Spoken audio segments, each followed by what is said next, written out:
Pe 7 iunie au loc primele alegeri europarlamentare în România împreună cu toată Europa. Este un moment important.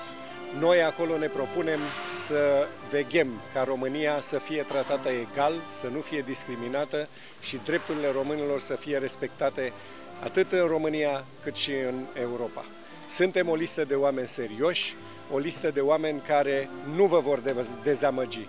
O listă de oameni care nu vă vor dezamăgi și care vă vor îndeplini așteptările noastre. Votați lista PSD, votați pe 7 iunie în alegerile europarlamentare. Sunt Corina Crețu și vă invit ca pe 7 iunie să ieșim cu toții la vot. Este un vot de care depinde viitorul nostru al tuturor și al fiecăruia dintre noi.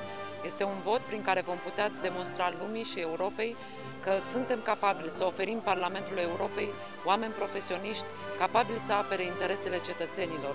PSD-ul este singurul partid care poate oferi garanții că populația țării nu va fi afectată de efectele crizei economice. Populația își va păstra puterea de cumpărare a salariilor și pensiilor, că populația țării va putea trăi mai bine.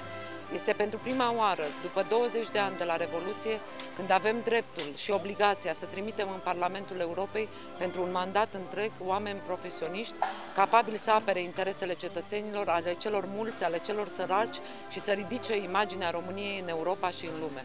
Vă invit, deci, să ieșim cu toții pe 7 iunie la vot, să ne exprimăm opțiunile pentru Partidul Social Democrat. Alege bine!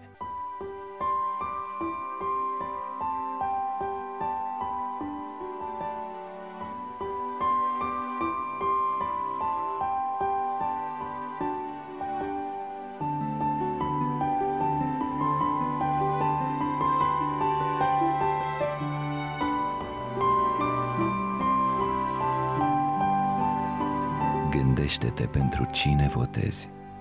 Alege viitorul.